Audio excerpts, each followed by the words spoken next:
Hey guys, what's going on? It's Nock. Welcome along to this video. Now, I was going to include this in episode 5. I did start discussing it in the video, but I'll probably cut it out because I wanted to get this out now. The reason for that, episode 5 probably won't be around for another couple of weeks, and as more and more people play the game and discover the full story, this is going to be kind of like a bit of a defunct video. Now, I appreciate that some people out there may have already completed and may understand totally what's going on, but this video is purely based on my current thoughts from playing the game and also watching LB's footage up to where I've got in the game. Okay, so based on that, I have kind of drawn these theories and these ideas, and just thought I'd put them out there for a bit of discussion. So guys, get involved down below. Leave me your comments of give me your thoughts on what I have mentioned below. And obviously, if you have completed the game, try not to give too much away. But yeah, it's basically a discussion video trying to get you guys involved on the thoughts and the theories. Alright, so first off, we're going to talk about our captain here, Daniel McLean. So, it wasn't until LB's playthrough that when I was watching it back, I found out that on these bio screens, you can actually get more information. So if you press E on the bio screen, you can read a bit more about the background. So, that's fair enough, but weirdly, when you get to Daniel's screen and you press E for more information, you get this static white noise effect, which, okay, you may not think anything of it, but then I started to put some other bits and pieces together from what I'd previously seen in the game. Let's go back here to the cryogenic area on our initial ship as we wake up, and we kind of look at everybody's individual cryopods. Okay, that's Ava's.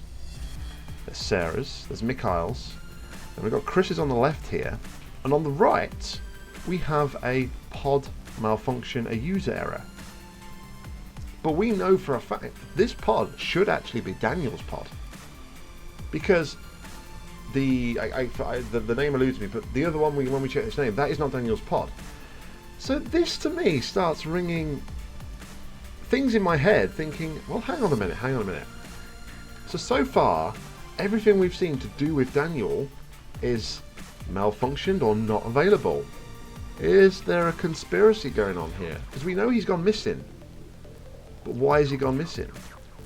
So then we get to the next area, which is the crew quarters, and this is his door.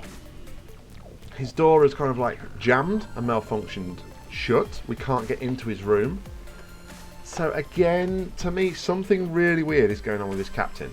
Now, in LB's playthrough, he brought it to the attention that some of the test chambers you can see somebody walking in the upper areas. So is this Daniel? Is this Daniel roaming around? Has he been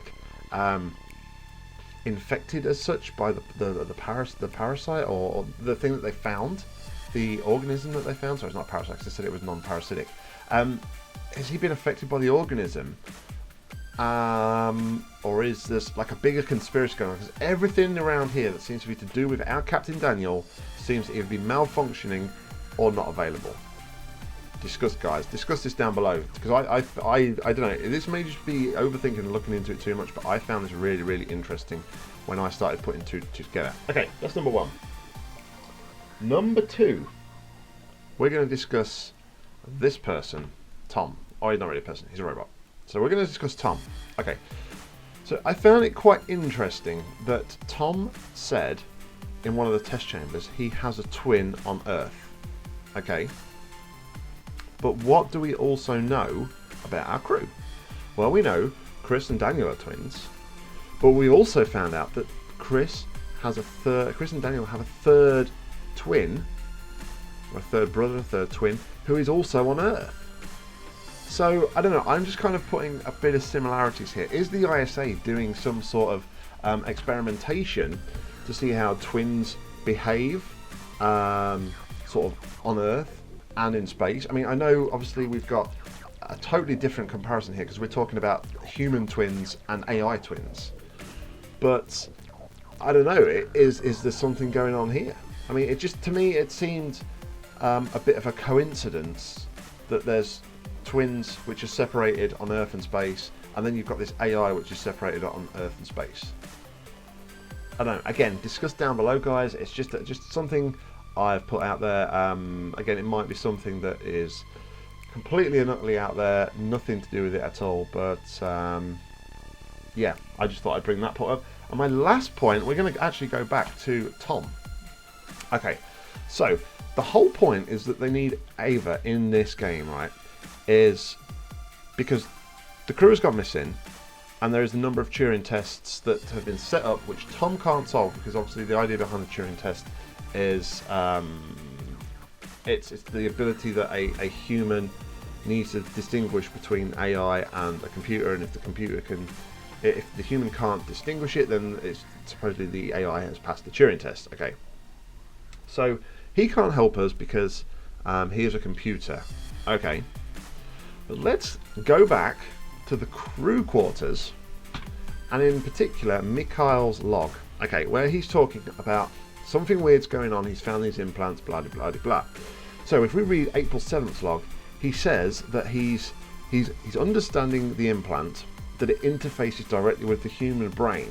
Okay, but it is suppressing impulses in the frontal lobe, presumably to lower free will.